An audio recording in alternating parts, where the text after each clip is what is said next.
How's it going, everyone? It is Draco. We're back with another chapter of Fairy Tail 100 Year Quest, Chapter 80, Suzaku. The cover page this week is Gray and Freed, and they are dressed up like hardcore gentlemen. It even mentions which one would you prefer to be your escort. When I first saw this cover page, I literally immediately thought of that like one filler episode where like Natsu and Lucy dance. They're trying to collect the bounty on like capturing Bluno, I think was his name, but mainly that episode's remembered for like Natsu and Lucy dancing together.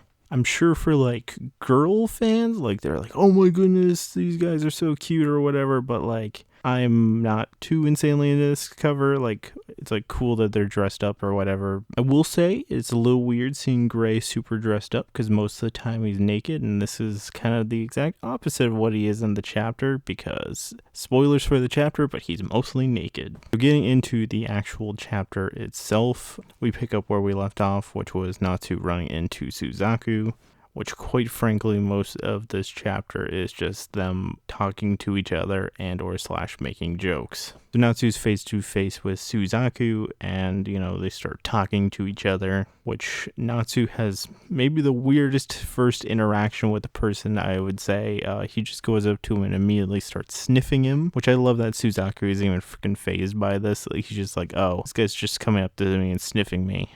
Interesting. Natsu points out immediately that he smells like a dragon slayer, and Suzaku is like, yeah, I am. As a quick side note here, I don't know if the translation I got is like accurate to what he's saying, because for most of what he says, it kind of seems like it's almost like broken English. Which Suzaku, the first thing he kind of points out about Natsu, he's like, oh, you're naked with a scarf, so you must be a pervert. Natsu's just like, no, I'm Natsu, a fire dragon slayer.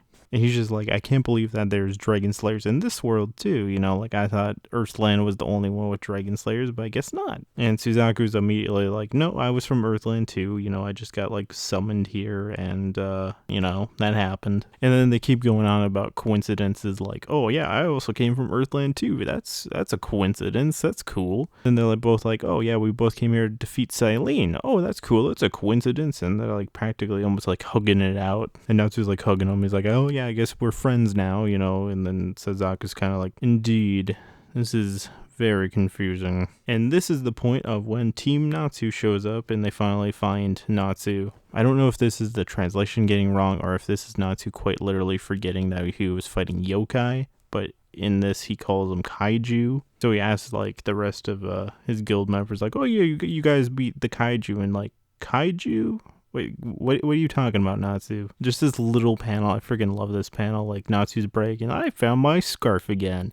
And Urza's like, nice job, Natsu. And Happy and Carla are just like, oh, we were worried that you disappeared. And Carla's just put a collar on him. So it seems that Lucy can't keep her spirits there forever because Natsu asks where Aquarius is. And she's like, oh yeah, I had to send her back, I couldn't keep my power up that long. So the rest of the team immediately notices Suzaku, and then he basically introduces himself, saying that he's there to defeat Selene, and then they're like, oh yeah, we all have the same goal. Why don't you join us? Which you get like, the reaction with everyone and whatnot. But then you get Gray and Natsu fighting again. We get some more rivalry yet again.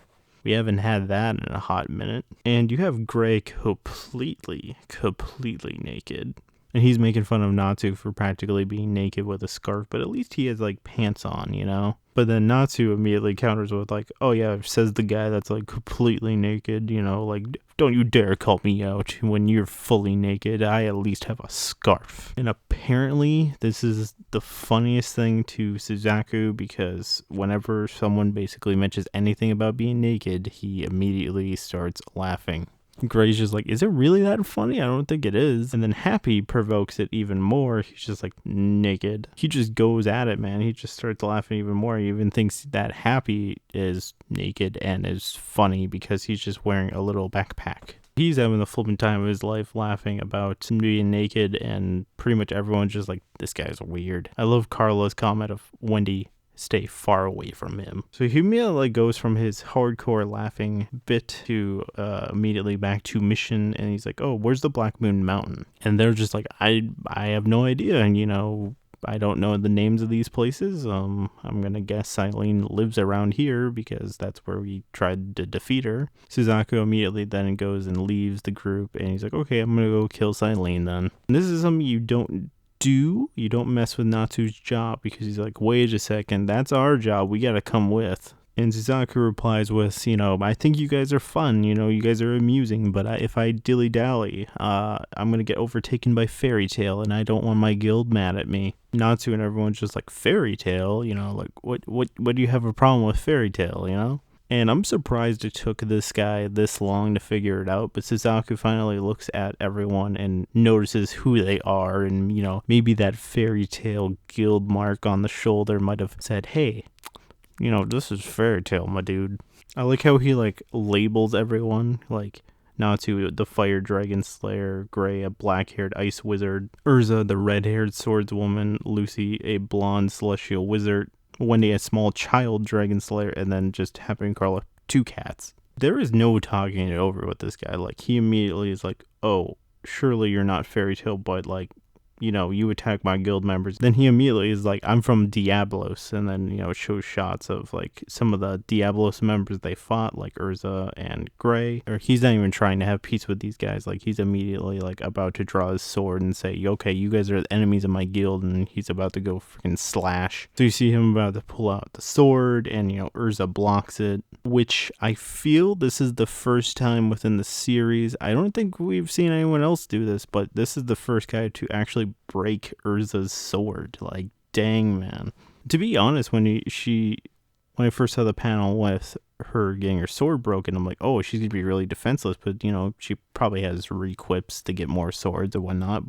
She didn't get hurt from it. But then you go lower in the panel, and oh my goodness, Urza got a gigantic cut.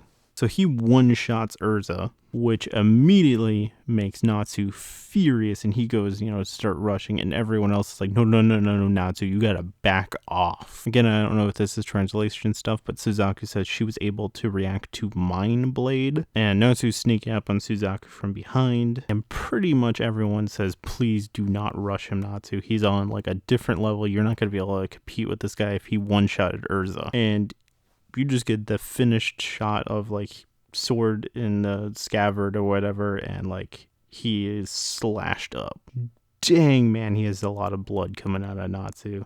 The next shot is literally half of his body practically cut in half and blood coming out of his mouth. And Natsu's on the ground really bleeding out, and pretty much everyone else is like, what the flip did we do? And Suzaku's just like, I did this to avenge my guild, sorry. When you think things couldn't get worse, Selene shows up with the rest of her gang, and Selene's immediately like, well, I overheard you fighting over who could beat me, which, none of you can, but, you could try. Suzaku's immediately locked onto her, okay, time to duel. The rest of the members are like, we have to retreat. So, they grab Natsu and Urza, put them on their backs, and start running away. Which I don't even think we've seen Team Fairy Tail, let alone Team Natsu, retreat in a fight. So this is actually very interesting, and, 2 of their strongest members are down for the count.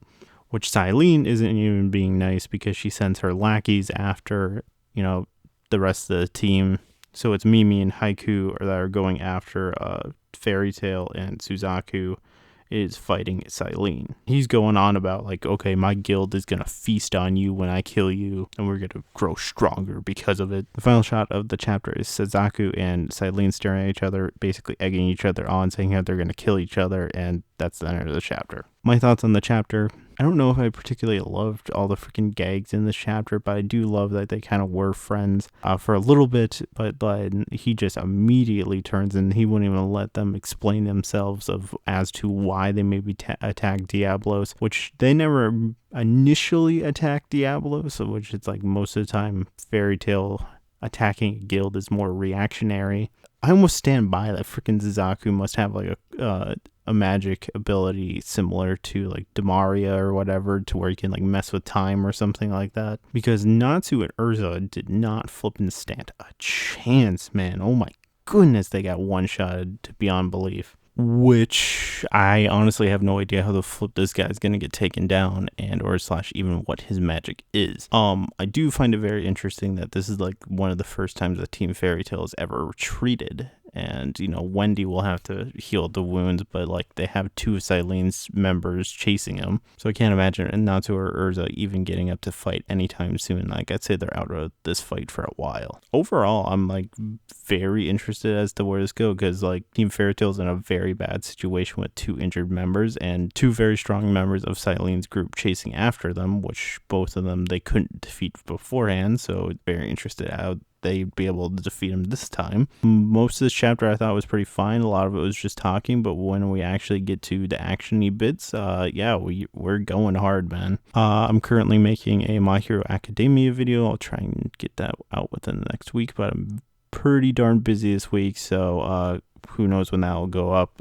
Otherwise, if you have any videos you'd like to see in the future, leave it in the comments below. Thank you for watching, and this is Drago signing out.